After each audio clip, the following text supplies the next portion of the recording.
ኣብ ዞባ ጋሽ ባርካን ውሳን ዞባታት ኣቆርደትን ጎኘን ምርጫ ማሕደር ተኸባብን ኣካየት ስራሕን ተኻይዶም ነበርተ 5 ምምሕዳራት ከባብን ዞባ ኣቆርደት ማለት ዓደርደህ ጉስጢ እንዳራይብ ደረትን ምምሕዳር ከባቢ ባዶ ሰለስተ ከተማ ኦርደትን ኣብ ዘቃንዕዎ ምርጫ ብዝመረጽዎ ክመሓደሩ ንዝተዋሃቦም ዕድል ብምስጋን ይኾኑና እዮም ኢሎም ዝመረጽዎም ኣመሓደርትን ኣካየት ስራሕን ንዝተገብሩ ሓደራ ከይ ዘንግዑ ብንጥፈት ክዋስኡ ከም ዘለዎም እምነቶም ገሊጾም ኣመሓዳርን ዞባ ኦርደት አቶ አውሬልዮ ጃኮሚኖ ኣብ ዘስምዑ ቃል ንህዝቢ ከገልግሉ ዝተመርጹ ዜጋታት ንዝመረጾም ህዝቢ ብትግሃትን ተወፋይነትን ኣብነት ኮይኖም ክመርሑን መደባት ልምዓት ንምዕዋት ክጽዕሩና ዘኻኺሮም ኣሚኑ ዝመረጸካ ህዝቢ ብተወፋይነት ምግልጋል ካብ ቀንዲ ክብሪ ስራሕ እዩ ዝበለት ኣካያዲት ስራሕ ምምሕዳር ከባቢ ደረት ኮይና ዝተመርጸት ወይዘሮ ፋጥና ሓምድ ንህዝቢ ብግቡእ ወዲቦምን መሪሖምን መደባት ልምዓት ንምዕዋት ካብኣቶም ዝሕተት ከማልኡ ቁርባት ምዃኖም ኣረጋጊጾም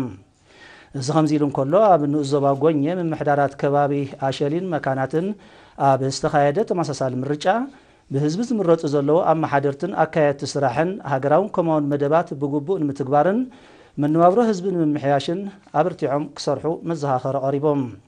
ኣመሓዳርን ዞባ ጎኘ አቶ አቡበከር መሐመድ ነቶም ብህዝቢ ዝተመርጹ ኣመሓደርትን ኣካየት ስራሕን ኣብ ዘመሓላለፎ መልእኽቲ ህዝቢ በቀረባ ምምሕዳራዊ ኣገልግሎት ንኽረክብ ዝተኣታተወ ምርጫታት ምምሕዳራት ከባቢ እወታዊ ውፅኢት ከም ተረኽቦ ብምምልካት ውዳበን ሓድነትን ህዝቢ ብምትራር መደባት ልምዓት ንምዕዋትን ተሳታፍነት ህዝቢ ንምዕዛዝን ብትግሃት ክሰርሑ ኣዘኻኺሮም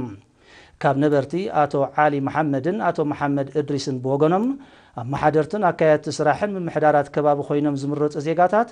ጉዳያት ህዝቢ ብምስማዕ እዋናውን ሓቀኛን ሓበሬታ ክመሓላልፉን ውዳበ ህዝቢ ንምሕያል ብዕቱብ ክሰርሑን ከም ዝግባእ ገሊጾም ኣመሓዳር ምምሕዳር ከባቢ መካናት ኮይኑ ዝተመርጸ አቶ ዓሊ ፋይድ ድማ ህዝብን መንግስትን ዘሰከምዎም ረዚን ሓላፍነት ንምትግባር ብተወፋይነት ክሰርሑ ምዃኖም ኣረጋጊጾም